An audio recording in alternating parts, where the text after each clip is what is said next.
Batman got more heart than me, bro. I would have chitty chitty bang bang by now. Pow, pow, pow.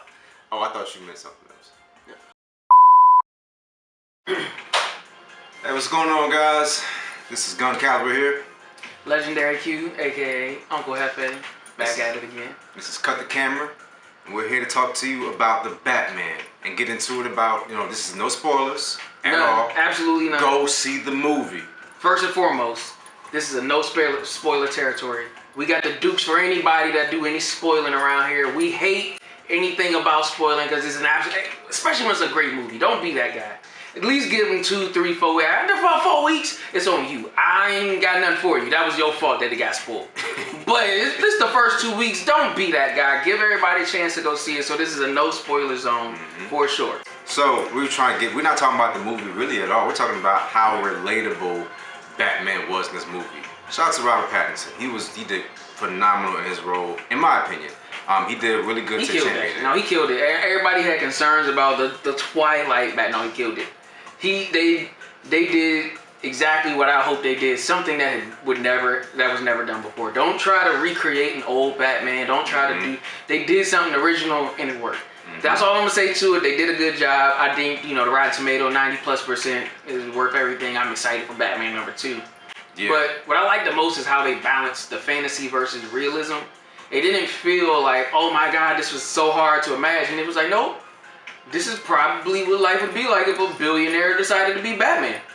And I was like, this is dope. It's relatable. Like, it's real. And it was gritty. Now, some stuff you like, yo, you got the most durable chin in comic book history, but that's the point. It's like clearly fake, but very real at the same time. And I think that was dope, how they did an amazing job of balancing that. Even one that might be better than Marvel. Like, Marvel's really jumping headfirst into the crazy. Yeah. This felt way more relatable, even with the crazy in it. Yeah, it's like, because Gotham City is loosely based off of New York City. So, I mean, this is how it would be in New York City at that time period. He's definitely jumping into his original bag of when Batman debuted. If you don't know how he debuted, go ahead. The world's greatest detective. If you don't know this by now, you're on the wrong video. We take this serious around here. World's greatest detective, comic book #1. So, in that, if you don't really truly know Batman's origin from Detective Comics, check out Variant Comics. He does a very good overview of comic books. Yeah, actually one of my favorites. Not even gonna cap, he might literally be my favorite. Yeah, so hey, shout out to you, Variant Comics. Let's link up. So anyway, Uncle Happy, I want you to talk about what was an element of the Batman in this movie that you relate to a lot and say, I connected with you there. The way he struggles is weird though, because it's called the Superman complex. But the way he struggled with balancing the power of being Batman and like his real life implication, like how it affected him emotionally, all the thing, like he displays trauma.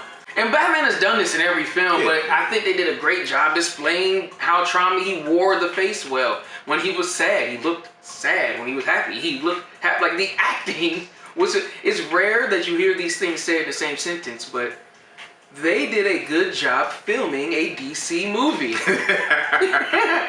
But the actual filmography of this film was great. And I'm not trying to spoil, but just genuine filming. Like, no one person did crazy good. Everybody had an A performance. Everything felt good. It was like his acting was good. Their acting, the background actors was good. I'm like, oh, you sold that?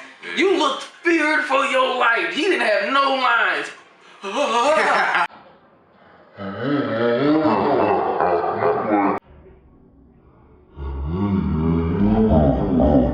Like, everything was clean, grade A. I was like, this was a well-constructed film. But to get back to the question, I'm sorry, I just had to get that out there. That's how good the film is. Ask me what was the most relatable thing. It's just how the way he showed that responsibility. And when you kind of get into success and you start dabbling with trying to balance your lifestyle, it's like the Superman complex. How do I save everyone and the ones I want most?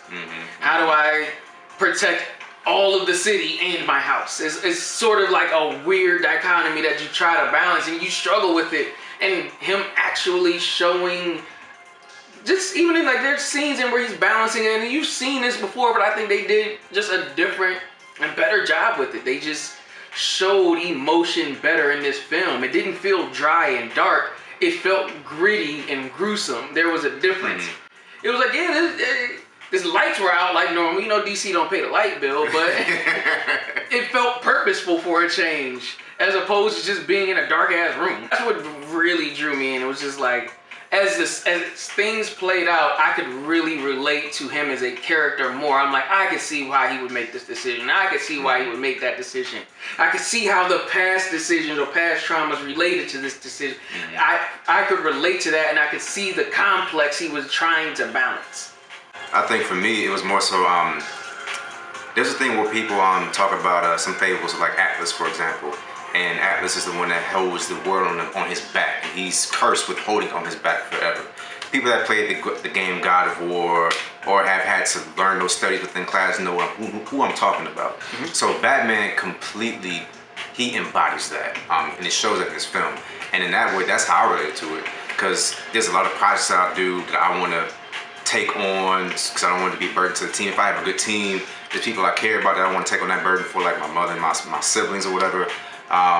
Even like my current projects that I do outside of work that I believe only I can get it through because I don't want somebody to drop the ball and me give them an unfavorable reaction because it's not their fault.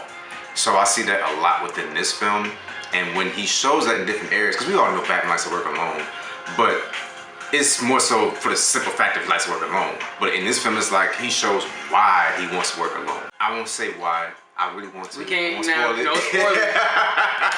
I mean, but that goes back to the thing. It's like one of those things you already knew about Batman. He works alone until he gets a Robin.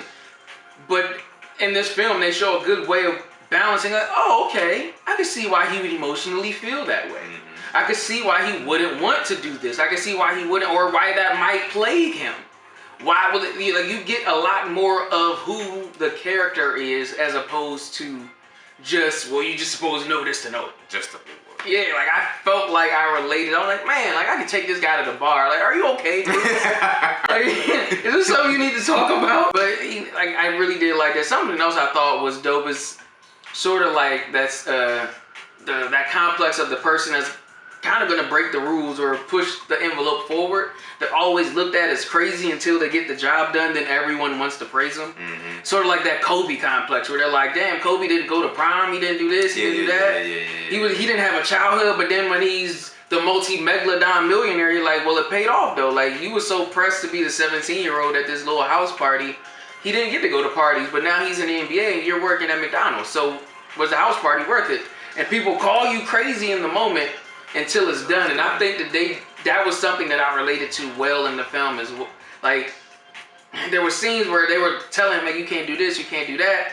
He's like, you want this done or not? Right. I'm doing it by the book, man. You want this done or not? When he's doing it, everyone's complaining. The city calling him a vigilante. But then when he's done, now he's the Cape Crusader. Now you're the Batman who protects us.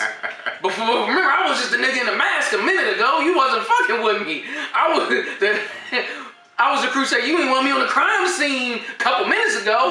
But now that I'm helping solve now that I've become the world's greatest detective, everybody wants to invite you in. And they did a really good job of balancing that. I related to that in the film.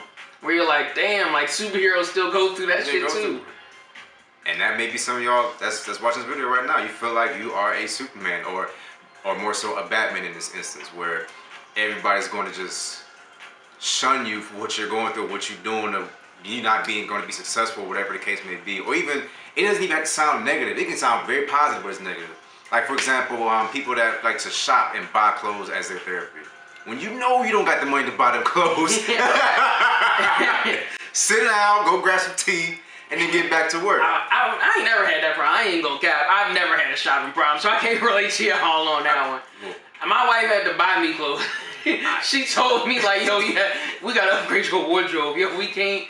You done had these for 5 years. They gotta go. That's me. I got clothes for 5 years. They look brand new. So until I need some more clothes, or until I get a wife like his, I'm running them things to the dirt, bro. I got 20 shirts, 20 bottoms. I just mix and match. Pretty much. That's 400 outfits right there. Like, I did the math. That's exactly what we be doing out here, you know. Don't worry, I be looking fly.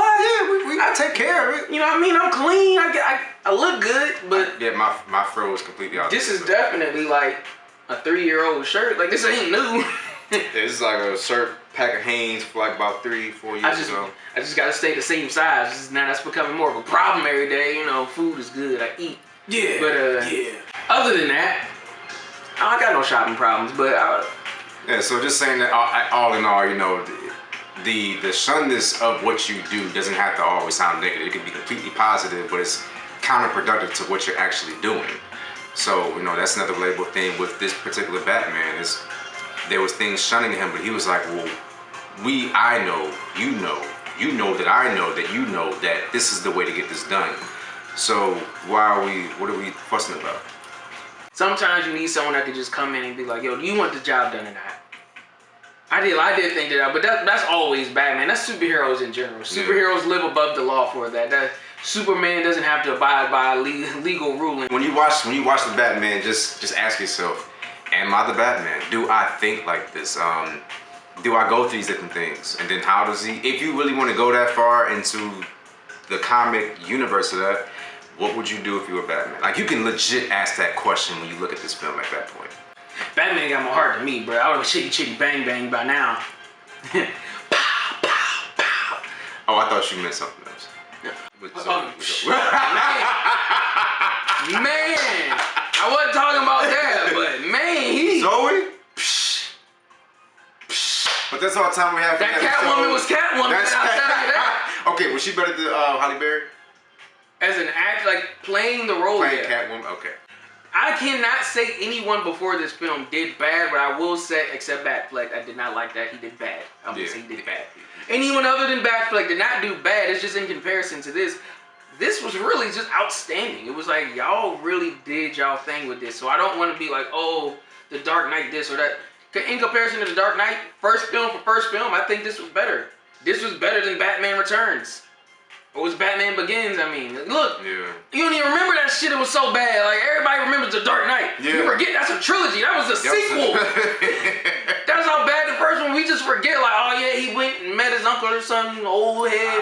Fought this some karate. Then he remembered he was the Batman at the end of the movie.